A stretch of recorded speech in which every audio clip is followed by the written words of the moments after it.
This guy recording. Good morning, everyone. Good morning, Dave. How you doing? Good.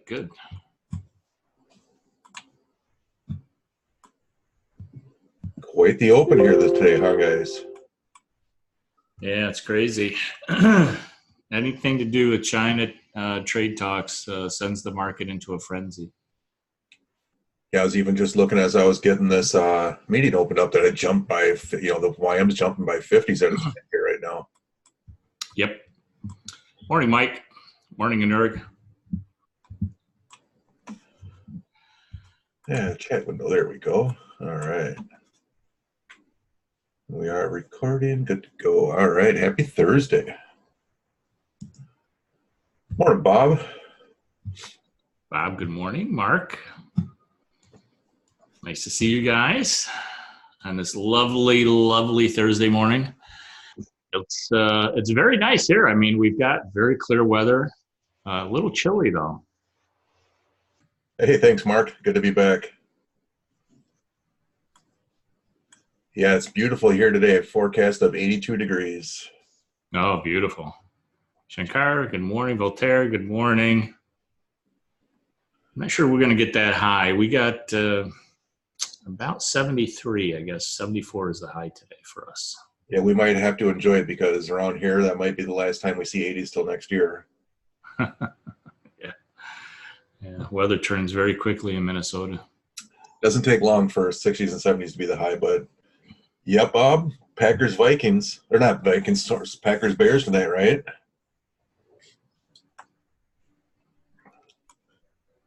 Awesome.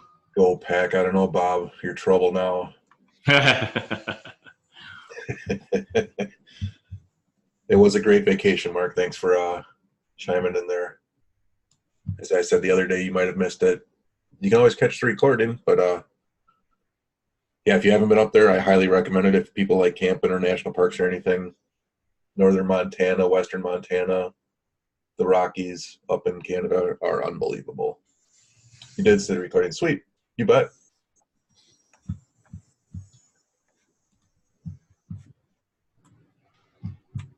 I can't even adjust my screens fast enough. It's jumping so fast. Looks like the RTY just caught up with being happy like the rest of the indexes suddenly here. Yeah, it was dragging. It was quite a bit behind.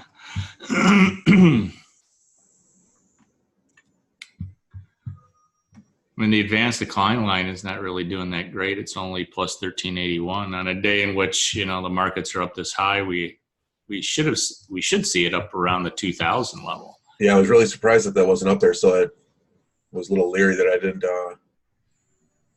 jump on too many things there. A lot of watching right now. Yep, you're for sure right, Shankar. There's definitely shooting up right now.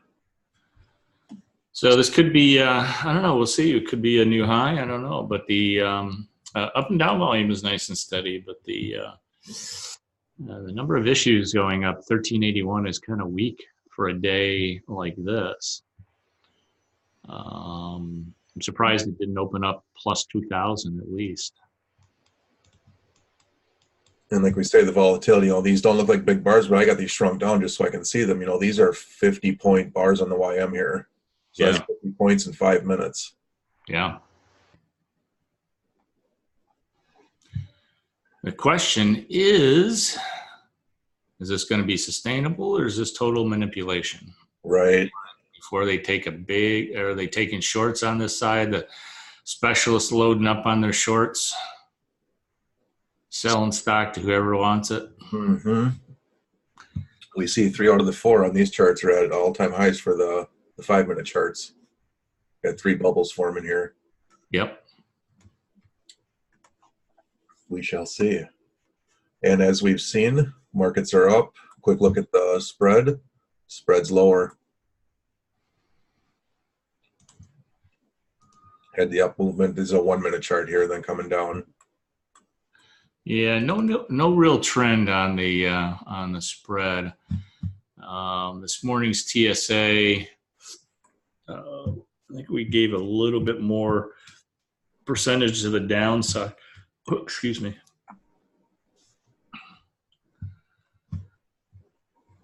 Yeah, that's what I was thinking. As we've seen typically when the markets are up, the spread goes down and vice versa. Not 100%, but more often than not. Yeah, our probabilities up to down was 25 to 75%, so 75% down today. But there was no real trend in the spreadsheet. We had a couple hard landings. Hard landing yesterday, another hard landing the day before that. It was mixed. But we're getting that downward movement now. The probabilities on the up down are really based on the overall all of between the spreadsheet, H4, H1, and then assigning a probability to the movement. It looks like we're getting that downward movement now. So a couple, I guess we want to maybe today just open it up for questions and stuff like that, general questions. We went over a lot of information on Tuesday. One thing I forgot to mention was there's really two YouTubers I follow. Brad Kimes is one that we mentioned on Tuesday. Just a fantastic kind of a place to meet when he does his live streams, and he just has some really interesting insights. I like that guy a lot. The other person I follow and I watch every single one of his videos is the Digital Asset Investor on YouTube. He does 2 to 3 videos a day. The guy's incredibly committed. I don't know how he does that many videos, but he does.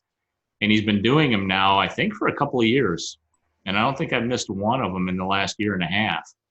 So he's another guy you want to follow in this space.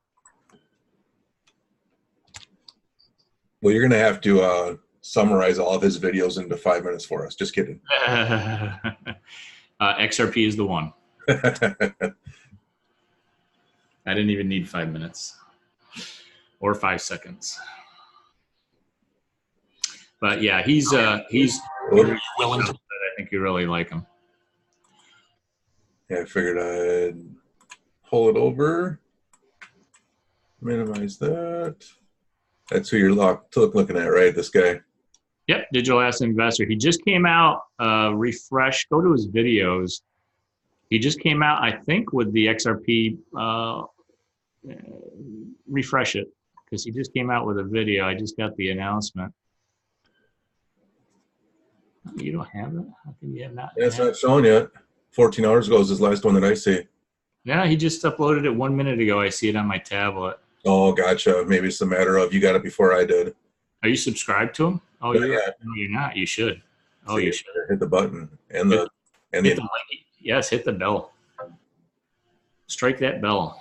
Those notifications in there. I like how you got the order Ledger Wallet. I already got a bunch. Thanks. Yeah, that's right. And that's crazy. Guess I have to wait for his new one. Yeah, it just came out a minute ago, and the title of the video is the XRP Market Barometer. Oh, nice. He's highlighting the Strong Market XRP Barometer. Nice. Have you guys seen that yet? Anybody know what we're talking about there? I can pull that over too if you haven't seen it yet.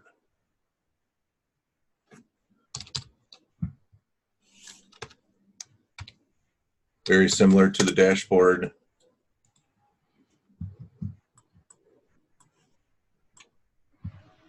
Specifically dedicated to XRP. We might have brought this over last Tuesday. I don't recall.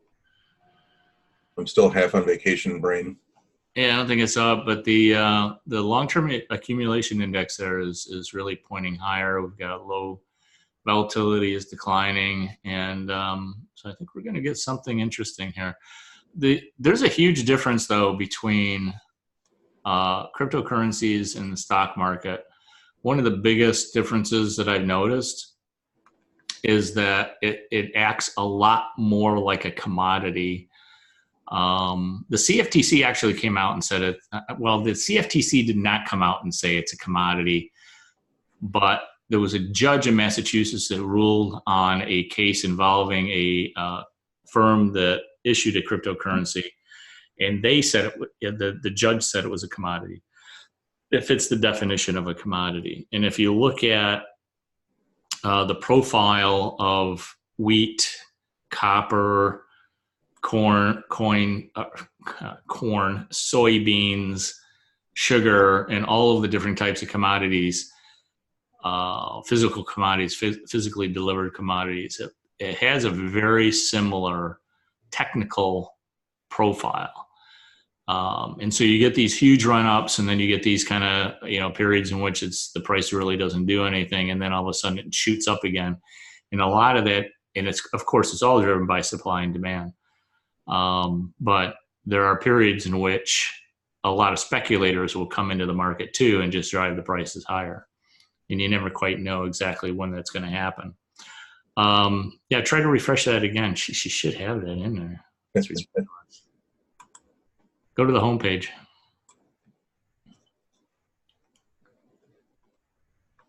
You just not get things.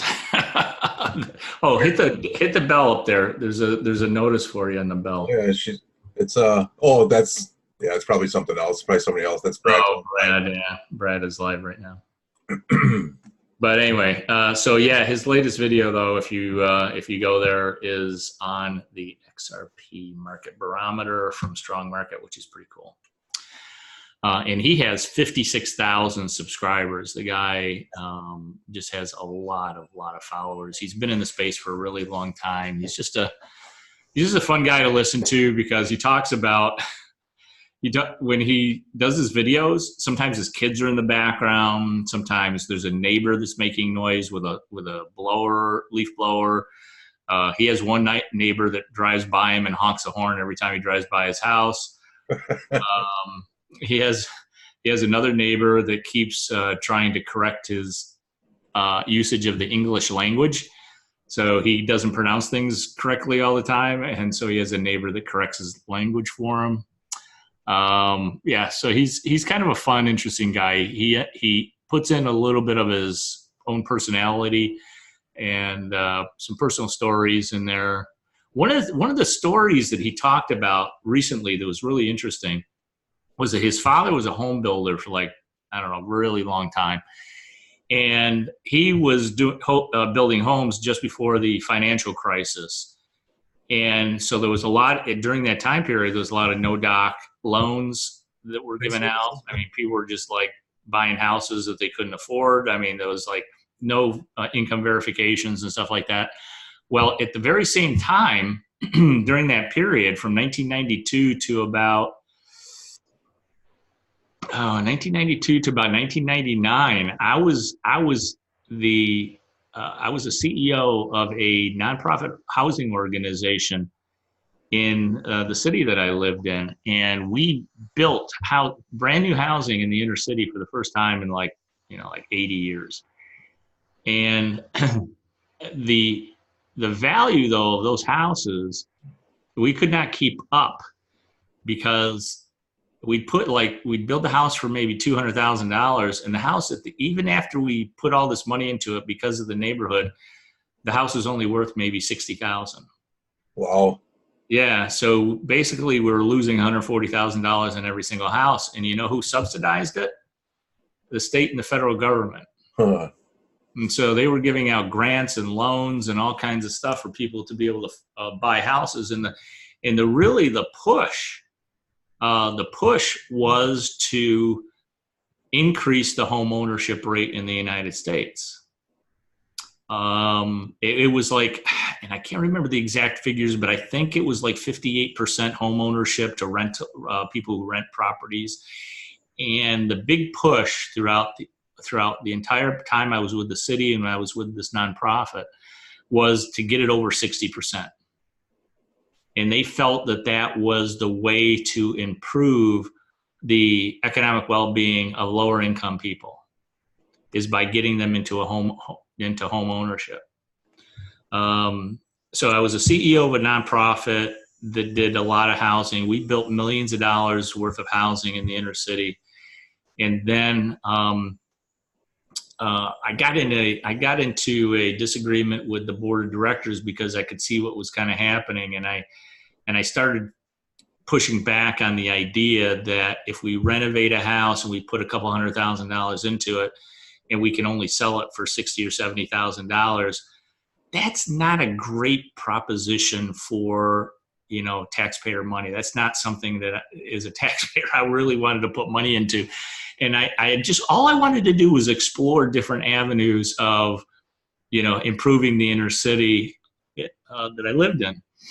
And I got into a real bad disagreement. And I said, look, this is kind of stupid, guys. I really don't want to put that kind of money into a house. And here's the tipping point for me, was that we had renovated one house, and we put $168,000 into this place. We sold it for $50,000 to a homeowner who got all kinds of grants and special commitments to purchase the property without really much recourse on the other end. And 3 years later, excuse me, the house was a total disaster. We had put all this money into this property, and we went back, and almost all, I just don't know how people do this. They have a brand new house. I mean, everything, it was gut rehab, total gut rehab, all new wiring, all new furnaces. We remediated all of the asbestos that was in the property. And when we went back, it was just a disaster. There were holes in the walls. There were, there's junk all over the property. And here we are trying to improve the place, and the place was a total disaster. And that was a tipping point for me. I said, this is ridiculous. I don't know. And there was a number of properties like that the people who bought them just couldn't keep them up. They didn't have the income or the means to be able to make repairs when they needed to, or people get into these personal situations in which, their husbands leave, or they're getting into a divorce situation, or their kids are bad or something like that. And they don't have the way to manage that very well. And so the property suffers because of it, and so does the neighborhood. I said, there's got to be another way to do this. And the board said, no, this is where the money is. I said, no, this is not where the money is, because it's all taxpayer money. It's coming out of our pockets. And I quit. I left. I resigned. Well, it sounds like something too, whereas even like when you're raising kids, right? If they don't earn something, they don't appreciate it. So if they're given something, they won't keep it up. If someone's given a house, basically, they don't have that pride in, hey, they worked there to get it, and they're not going to maintain it. That's probably a big part of it too, I think. Yeah, that's exactly right. Just about a week after I resigned from this nonprofit organization that was doing all the housing, I got a call from the mayor, and he wanted to see me. So I went in to see him, and he offered me the job as the director of economic development for the city. So, it kind of worked out in my favor. I kind of had fun with the city that I lived in. And then I got promoted to Deputy Commissioner of Urban and Economic Development.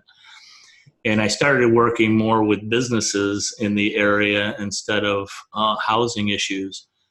And that was an interesting experience too, because we would use community development block grant funds to give low interest loans to businesses, with the promise that they would hire people that are low income in the community. So and it just made me aware that a lot of the money that's going into these projects on the local and state levels were really from the federal government through taxpayer money.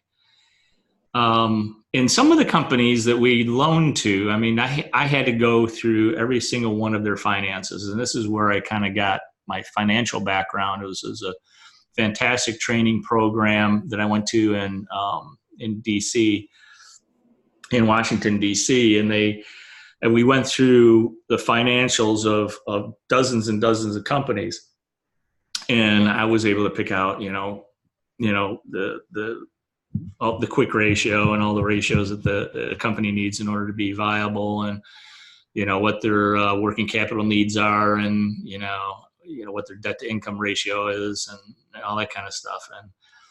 And And so when we gave out these low interest loans, and some of these businesses were getting like, 1%, 1.5%, Wow. hundreds of thousands of dollars, and sometimes a couple $1 million. And they had this promise that they were going to hire low income people. Well, when I go back to audit them to see if they actually did follow through on hiring these people, they said, yeah, we hired a lot of low income people. We documented that they're low income and we gave them an opportunity, but they don't stay on the job. And so what happened was they kept, they had to constantly recruit in order to keep in compliance with the loan agreement that we gave them, low interest loan agreement. They had to constantly go through this process of advertising and then hiring, and then those people would leave, and then they'd hire more people, and then those people would leave. They said it got to the point where they don't want the loan anymore from the city. Wow. They didn't want it. They said there's too many strings attached. It's costing us too much money in HR and everything else. It's disrupting our business because they need a job to get done. Yeah, the people that are going to stay. Yeah, and the people don't stay. They come in for a while, and I think a lot. In one of the CEOs, he took me aside and he said, "Look, a couple of the people," he said, 1 out of 10 that they hire end up staying, and they're great workers. They're absolutely fantastic. He said the problem with the other ones are that they're forced to take these jobs because the county is threatening them with taking away their benefits. So they have food stamp programs and they have housing programs, to pay for their housing. They pay for their rent and stuff like that. And they threaten them to take those benefits away if they don't get a job.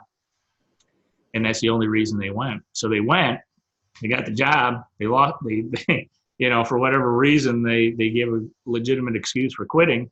And then they got their benefits back, and they don't have to do that again for a couple more years. Yeah, exactly. So it was kind of a vicious circle. It was something that I was able to see kind of really inside. And then, and after a couple of years of that, it was, and the mayor that called me to hire me the first time ended up, I got hired in September, and he lost the election in November for the mayor's job. Oh. We got a brand new mayor, and there was an actual nutcase. I'm not kidding you. This guy was insane. In fact, they did like a 60 Minutes kind of special on him. His name was Edward Hanna. Just look it up, Edward Hanna, City of Utica, New York. And you'll see some stuff that would just absolutely. He drove the guy who did the report for I don't think it was 60 Minutes. It was something else. It was kind of similar to 60 Minutes though. And he followed the mayor around, and the mayor, like every other word, was a swear word. He was just a crazy guy. He used to give away free hot dogs at City Hall Park, and. I can tell you stories about this guy. It's just hilarious. So he thought it was a good idea to give away hot dogs to poor people in the inner city, because the city hall was right in the middle of one of the poorest sections of the city. And so he just told his park guy, buy a couple $1,000s worth of hot dogs and go out and give them out to everybody, without knowing that he was using community development block grant funds, federal funds, to do that. And he never documented anybody. So all of the people who received hot dogs, whether they were poor or not, by federal income levels standards, never got documented. And we had to pay all that money back to the federal government. Jeez, wow. It was just insane. I'm telling you, it was insane working for him. There's a famous story. If you don't mind me going on, it's just hilarious. Yeah, I see there's all kinds of stuff for results on him, and he passed away. Yeah. Well, he passed away a few years ago, so I guess I can kind of talk about him a little bit. A lot of it, and there's a lot of stuff that's in there. A lot of stuff in there is really, really funny. But the stuff when I was at City Hall was even funnier. That never made it into the media. One time there was this guy, it was about 2:00 in the afternoon, and he was on the elevator, and the mayor came, got into the elevator with him, and the mayor asked him, he goes, what are you doing? He goes, well, I just got back from lunch, and he started to talk about what he was going to do, what he was doing at City Hall. And the mayor says, you're coming back from lunch at 2:00 in the afternoon? You're fired. And the guy looked at him and said, Mayor, I don't work for you. The guy didn't work for City Hall. He was there visiting the engineering department to do something. It's just, I mean, it's stuff like that. I mean, the third day on the job, he asked me if I was on the take. You know, I don't think they've used that word since like the 1930s. And it's just hilarious, you know. It's just stickers finding that they're calling your city a lousy place to live. Oh, well, he said it was a lousy place. Right. It's a beautiful place to live. I love it. I mean, it's absolutely fantastic. But the inner city is pretty rough. I mean, the inner city is pretty rough. For a small-sized city, the inner city is pretty rough. And I'm happy with their work, and I'm proud of the work that I did in the inner city. I mean, we built a lot of new housing, and but still, I just could not consciously. My conscience was bothering me because we put a couple $100,000 into these properties, and I knew, and it was all taxpayer money. And as a taxpayer, I just said, no, this is ridiculous. This is insane. And we worked with local banks. And so one of the reasons why I can identify with DA's father is because he was saying, like, you know, all these no-doc loans, basically, you know, people were buying houses like crazy, and they didn't have to justify their income. They didn't have to verify their income and stuff like that. We worked with a consortium of banks in the area. And I have a picture of myself holding this huge check for $1 million that all of these banks had put together. You know, they put together this consortium, and they were going to give it to the inner city. Well, it wasn't actually $1 million in cash. What it was a commitment to $1 million in mortgages. So we would get people into a home ownership position.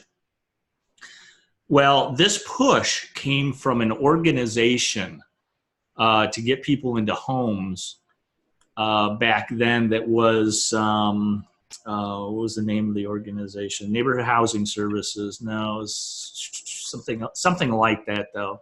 The NeighborWorks organizations. It was NeighborWorks. I don't even know if they're still around after this deal, but they had very close ties with political figures, congressmen and senators and stuff like that. And so they were pushing this agenda.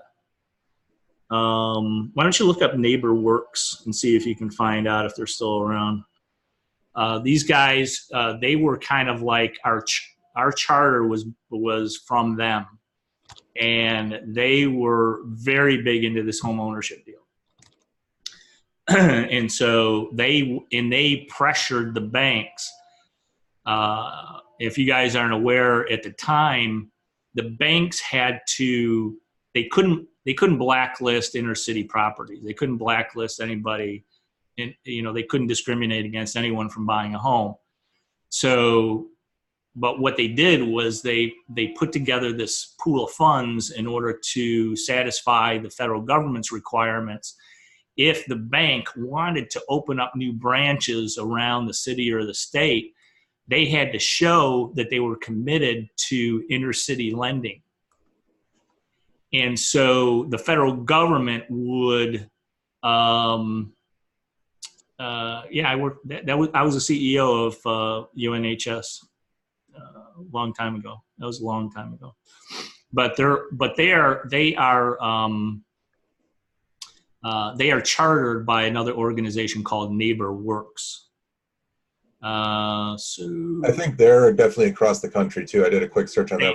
I even got stuff locally here. Yeah, not Utica NeighborWorks. No, they're huge. They're much bigger. It's just Home Partners. Yeah, that's probably them right there. Creating homeowners. That's their entire goal. Yep, that's them. And so I actually did some consulting work for those guys after I left as CEO of the Neighbor Housing Services. The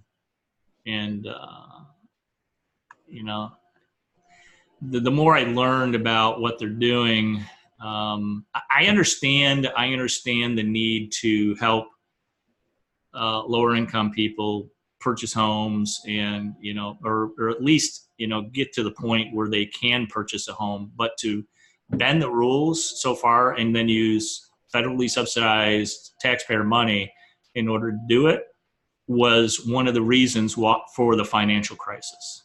Right. I mean, that was kind of the grassroots effort that propelled, got the all of the low doc and no doc loans that were sold, and then of course it went to Wall Street, and Wall Street blew it up by selling these packaged CDOs, and then I was not surprised. Let's put it this way: I was not surprised when all of those loans went bad because of my experience with the inner city here. Not surprised. Anyway, Utica actually is a great place to live. They've been undergoing a renaissance now for the last 10 years, and it's really, really been a great place to live. But Mayor Hanna, I almost hit him. I almost hit him once. I almost punched him right in the face. I probably shouldn't talk about this, but I'll just tell you this quickly. There's a summer youth program that the city puts on every year, and as the director of economic development, I was kind of in charge of it. Not in charge of it, but I was kind of overseeing it. We had the Parks Department and the Youth Bureau there. They were kind of in charge of it. But all the youth that were hired for the summer youth program came into the City of Utica's Common Council room. It was a big room, and he wanted me to address him, and he said he would be right down. This was like 1:00 in the afternoon. And so I addressed the kids, and I told them what their responsibilities are, and, make sure they were, show up on time and all that kind of stuff for the positions that they had for the summer. And some would be working in parks, and some would be working at the tennis courts, and some of them would be working in, different city parks around the city. And so I gave my speech. It was about 15 minutes long. And then, so we just kind of waited for the mayor to come. He said he'd be right down. And so we waited a half hour, 45 minutes. And this was hot. This was like in the beginning of the summer. It was like June. And after school, had been out. So it was like in the middle of June or the end of June. And it was very, very hot, really hot. They didn't have the air conditioning on yet in City Hall. And we were in a closed room with about 75 people. And it's been 2 hours, 2.5 hours. It was nearly 4:00. City Hall closed down at 4:30. It was nearly 4:00. After the second hour, I said, I got to call the mayor and see what's going on. Maybe he's not coming. Maybe he got tied up. So actually, I think I did it after the first hour. So I called him. I said, and he goes, "Oh no, just keep him there. I'll be right down." And then another 2 hours went by. It was almost 4:00, and he still didn't show up. So I said, "Look, guys, I apologize. The mayor's not here. I mean, we were waiting here for like 3 hours. You guys go home, and I'm sure the mayor will address you at a different time." Well, I let all the kids out, and as they were exiting City Hall, the mayor comes down and starts yelling at me right in front of everybody. And I really almost lost it. I almost lost it. And at the time, I mean, I was in my early 30s, maybe. Yeah, I was in my early 30s, and I was in great shape. I would have beaten that guy into the ground. But I restrained myself, and I just went back to my office. I said, "This guy's an idiot. I got to get out of here." And 2 weeks later, I submitted my resignation and started my own business. So that was it. That was kind of the last straw of government. I had it. But he had an interesting story is that me and the commissioner for urban and economic development. He would call us into his office every morning at 8:30 when he got in, and just make us sit there for hours without doing anything. And the first time I went into his office, and the commissioner had been doing it now for like months. And then he said he wanted me there too. I said, okay, well, I'll go in. I was sitting there for like an hour and a half. I said, I got up and I was leaving. And the mayor said, where are you going? I said, Mayor, I got a lot of work to do. I really need to get back to my desk. And he said, you don't move until I tell you. I said, okay, you're paying me. So I sat there, and we both sat there for like sometimes for the whole day. Staring contest? Yeah. I mean, he would be on the phone talking to people. He'd have other people coming in. He's got the two, the commissioner and myself, I was the deputy commissioner, and the commissioner were the two highest paid people in the city besides the mayor, just sitting there all day, just watching him. It was insane. His wife would also be in the office.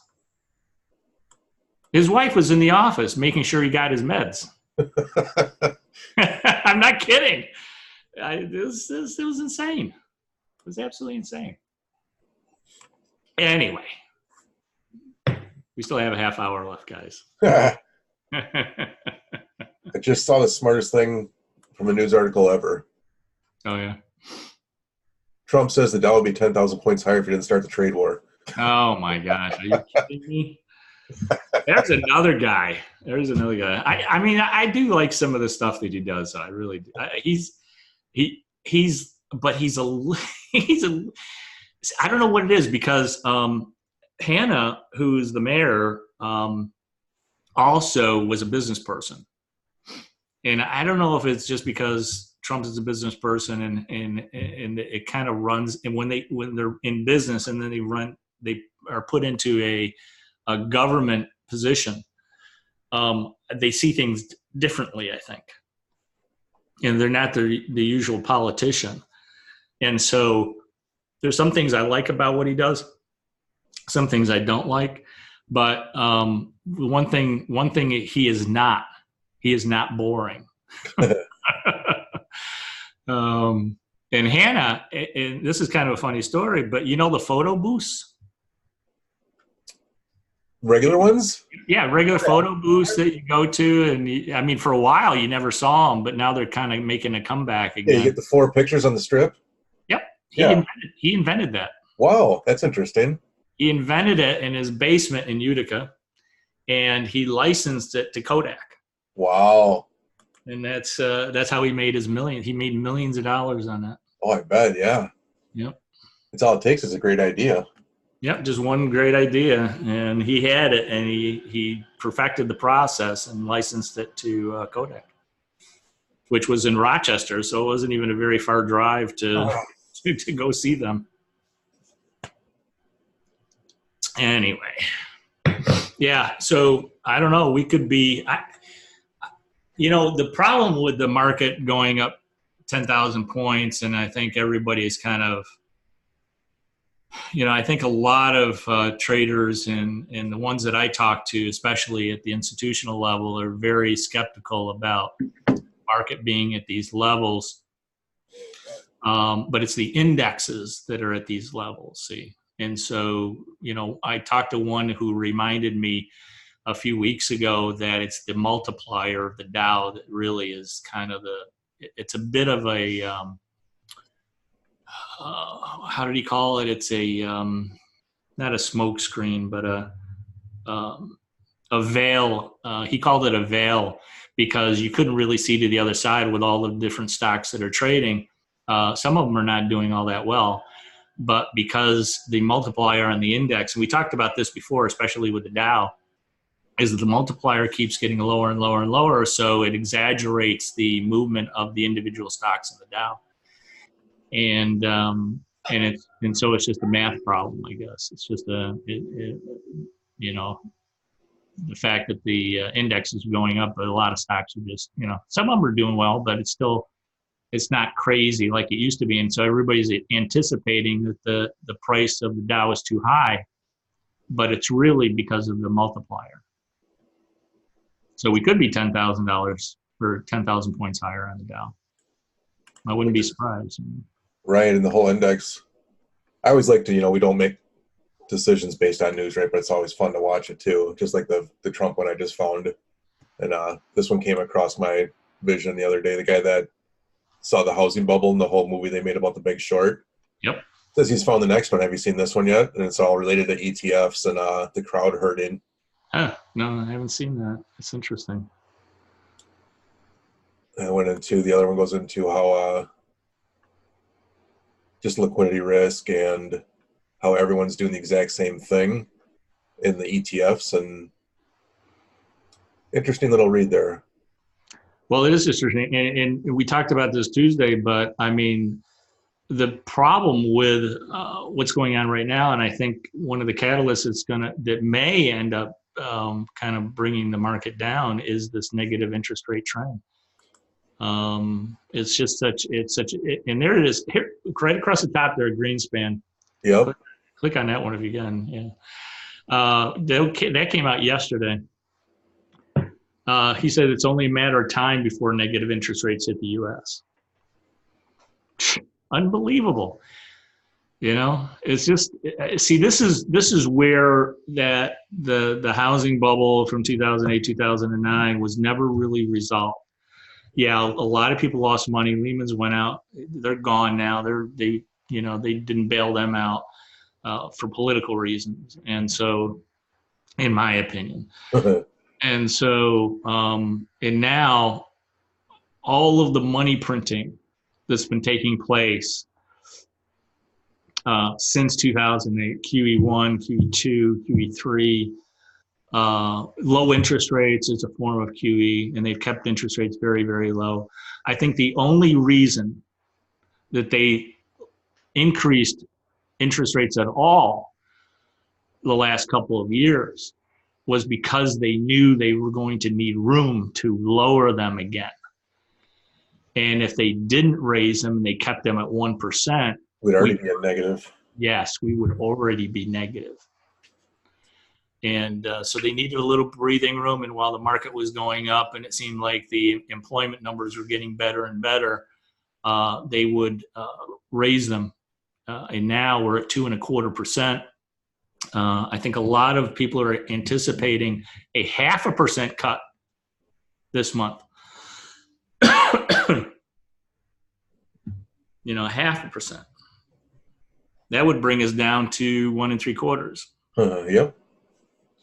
And the average recession, if we do go into a recession, the average recession requires typically the average cut is 6 basis points.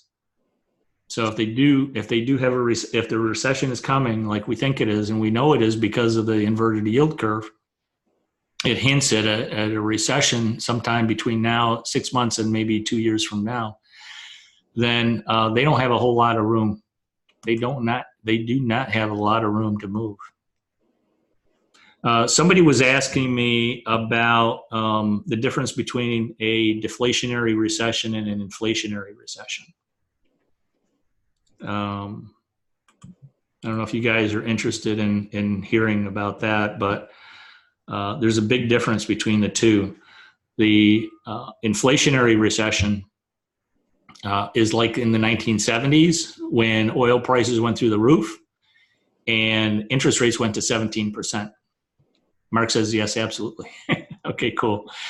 So an inflationary recession is when prices go up, everything goes up. You got silver going up, you got gold going up, you got wages going up, you've got oil prices going up, commodities of all kinds are going up. The stock market went down in the 70s, but everything else went up. So you anticipate that, commodities, that actually the big trade in the 70s and before 1982 was that when the stock market declined as interest rates started going higher, everybody piled into commodities. That was the place to be, and everything went up. Wheat, oil, sugar, natural gas. I mean, just about any commodity that you can think. Copper, especially. silver, gold, all that stuff went up. In a deflationary recession, prices go down. And so I put a poll out on Twitter asking people, do you think the next recession, if we have one, is going to be a deflationary recession or an inflationary recession? 99% of the people said an inflationary recession because that's all we've known for the past 40 years, 50 years, well, almost 100 years now. Yeah, since 29, right? Yeah, we really haven't had yeah, exactly. We really have not had a deflationary recession. The biggest one, of course, that everybody knows about is the Great Depression from 1929 to 1932. That was a deflationary recession in which prices in deflationary deflation, that word actually means negative inflation. That's all it is. So, the Federal Reserve, one of their goals is to hit their inflation target, which is around 2 to 2.5% every year. And the reason why they want to hit that inflationary goal, and the reason why they pumped all this money into the system in the first place, was to get inflation rate to that 2 to 2.5% level, because at that level, everybody benefits. The economy benefits from a low inflation rate that is over time. But think about it, over a 20-year period, you got 2% a year. That's a 40% inflation rate, 40% in 20 years. And and so your dollar, the U.S. dollar, has declined about the same amount. So they have a low built-in inflation rate in order to pump up the prices of everything, and it makes everybody feel like the economy is growing, and prices are going up, and so the house that you bought is worth now. Think about 20 years ago, you bought a house for $100,000. Well, today it's worth at least $140,000, if not more, because of that inflation rate, that slow, steady inflation rate. The problem with countries like Argentina is that the inflation rate can go against you if it goes into hyperinflation. Well, deflation is simply beautiful. Deflation is simply negative inflation, so prices go down. And so my opinion is that we're going to go into a deflationary recession. And one of the clues, the biggest clue that I have that that's going to happen, is the trend of negative interest rates. I know it's not going to be a inflationary recession because interest rates are not going up like they did in the 1970s. They're going down, and they're going negative. Like we talked about on Tuesday, all these countries now are either zero or negative. And so as interest rates come down, and the big problem with a deflationary recession is that if everybody benefits from a 2% inflation rate over time, and all housing goes up and everything else goes up, everybody can buy investments and they're all going to go up. The opposite is true when you have a deflationary recession. All the prices go down, and that includes wages. It includes prices of products and services that you purchase. So when you go into the store, you're going to be paying less. But the problem is, of course, your wages don't keep up because they're declining as well. And then the biggest issue is businesses who, when they know that prices are declining, this is a big one. This is an absolutely big one. This is really big. When they know that prices are declining, they're not going to purchase large inventories to stock for their business. So think of a store, large stores have really perfected just-in-time inventory. Just-in-time inventory means that they only get in the amount of inventory they need in order to sell for the next 30 days or whatever. But the small businesses, they can't afford to do that. They don't have those. They don't have that facility to be able to do just-in-time inventory. They have to order from wholesalers and suppliers, and they get cut. They get additional percentage off their inventory purchase if they buy larger quantities. Well, the smaller businesses are not going to be buying larger quantities of inventory at lower prices if they know that the inventory that they're holding is going to be worth less in 30 days or 60 days or 90 days as we get this, as there's price pressure put on all products, goods, and services in the United States and across the world, really. So big businesses may not get hurt that bad, but small businesses are really going to get killed, because they can't afford to inventory a lot of their stock and then have it see it reduce in price over time, and then lose money on the stock and inventory that they purchased. Now this is a vicious cycle, because if the inventory that they purchase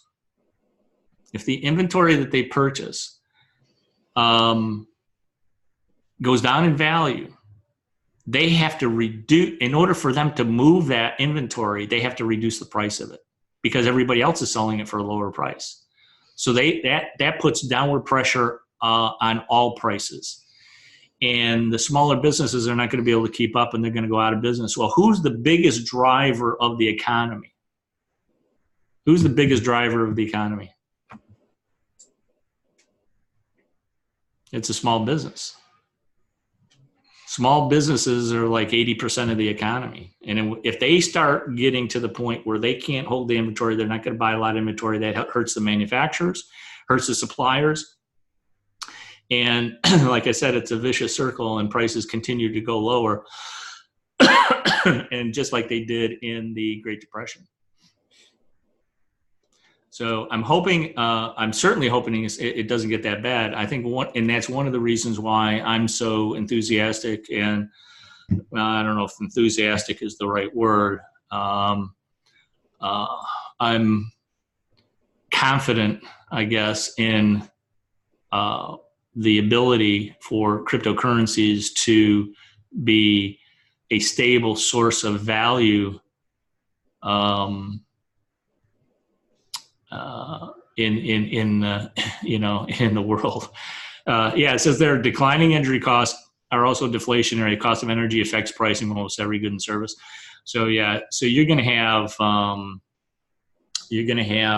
probably oil prices declining and all this stuff. So people think, hey, this might not be such a bad deal. We get lower prices for everything, but you're going to have a lot more layoffs, especially when the small businesses get hit. It's going to be very, very tough for them to compete with these large companies. They have just-in-time inventory. They don't have to order very much in order to survive, and they're not going to get the deals, the bulk discounts that they're usually going to get, because they don't want to stock a lot of inventory. So they're paying higher prices, and they're going to be getting their prices are going to have to decline, and they're going to end up losing money very, very quickly in that kind of an environment. Anyway, I think I covered pretty much all of it. It's a deflationary recession is much, much worse. Now, somebody asked me about gold and silver, what I think gold and silver is going to do. I think gold and silver both kind of go up a little bit. It's always a safe haven, so people are going to flock to it. I think there's only going to be a couple things. In a deflationary recession, you're going to have gold, silver, and in cryptocurrencies. Some cryptocurrencies are going to go up. There's over 2,500 or 3,000 cryptocurrencies right now. There's only going to be a handful of survivors. I think Bitcoin will survive because it's the brand name of the cryptocurrency movement. XRP is going to survive because it has real utility. And I also think that's why silver is going to do well in a deflationary recession, because it's a utility as well as a form of and storage of value. So gold will also go up, but I think silver will go up even higher. It'll go up even faster than gold, just in my opinion.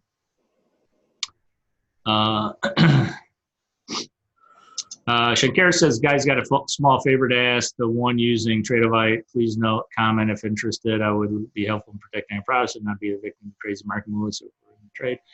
I'm not sure exactly what he's talking about. I think he has a feature request. He's asking people that use Tradovate to vote on it.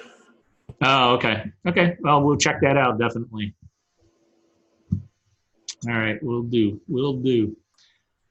In any case, I think I covered all the bases on that. I think this is an unfolding story that's going to get worse over time.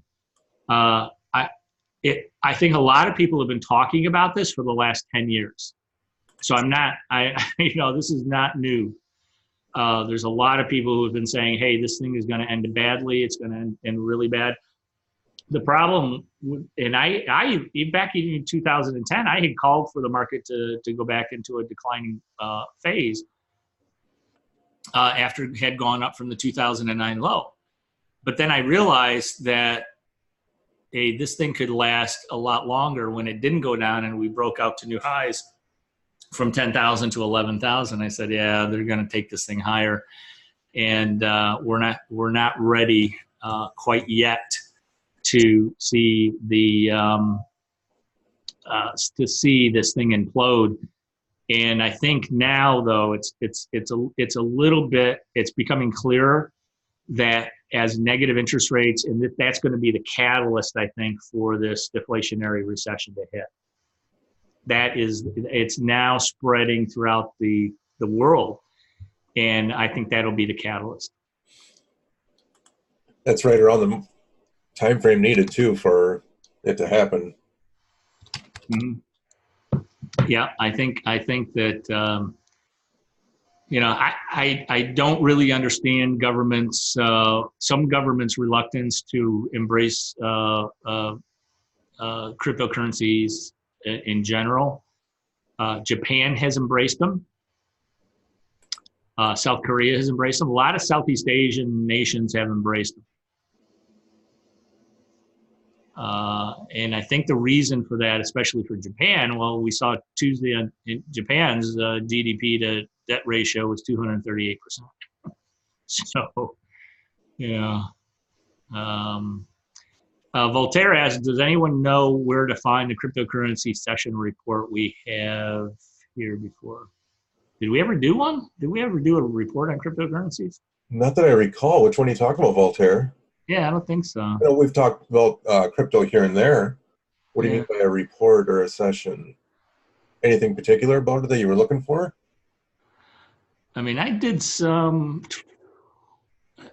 We may have done one that touched very briefly on like XRP and stuff, but I don't remember one specifically. I know I labeled one of them crypto too. I can. Yeah, maybe it was back in May or something. I'm kind of thinking. I know there was one that we did discuss it a little bit more in depth, but even then it wasn't really in depth enough, I think, for people to kind of see I mean, just to give you an idea of how important I think XRP is going to be in the next phase of the financial reengineering of in the world is that the Bank of England has trialed the XRP ledger. The IMF is behind it. The Ryan Zagone, who's the head of, I believe he is head of government regulations, or I think is government regulations for Ripple, the company, was on the steering committee for the Federal Reserve's Faster Payment Task Force. And now Ripple also has a person who is on the Faster Payments Council. So after the Faster Payments Task Force from the Federal Reserve had completed their job, they went to be a member at large of this new Faster Payments Council, which is going to, I think, is an oversight committee for the faster payments and the FedNow service that just rolled out about a month ago. Interestingly, after Tuesday's session, Ripple made two new hires. One from the U.S. Treasury Department. They just hired somebody from the U.S. Treasury Department. The same day, they hired the guy who was the drafter, the architect of the Token Taxonomy Act, which was not passed yet, but it's it's being drafted, and it's going to go into I think session when Congress returns on September 9th, next Monday. He was the architect of the Token Taxonomy Act, which could be the framework for regulatory oversight of cryptocurrencies in the United States. They are making very strategic moves in the financial space that just have me absolutely convinced. Not only do they know what they're doing, but they're working closely with the federal government, and the XRP is going to be part of it someplace. It's going to be in the mix. In fact, if you bring up Ripple's websites and go to the insights, they posted an article yesterday, which is not a sign that they are ready to start promoting XRP very heavily. I would be surprised if they didn't, because it's the first time I think they've mentioned XRP as a liquidity source, liquidity tool for financial institutions for a while. But this article that they put out yesterday is a clear shot across the bow. So if you go to the about or resources, I think you go to insights, go to resources insights. There it is. Speed and cost of payments don't need to be at odds. That was yesterday.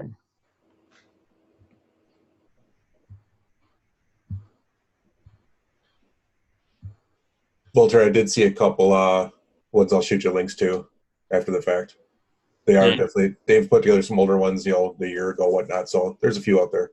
Yeah, click that link at the top there for the story. And this basically, they have talked about XRP before, but this one is basically the one that is like the shot across the bow. Hey, we're better than any other digital asset if you want to use it for payments.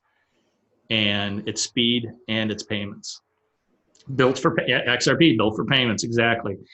I think this is kind of a interesting timing for them to do, to post this article, because and everybody should go read this.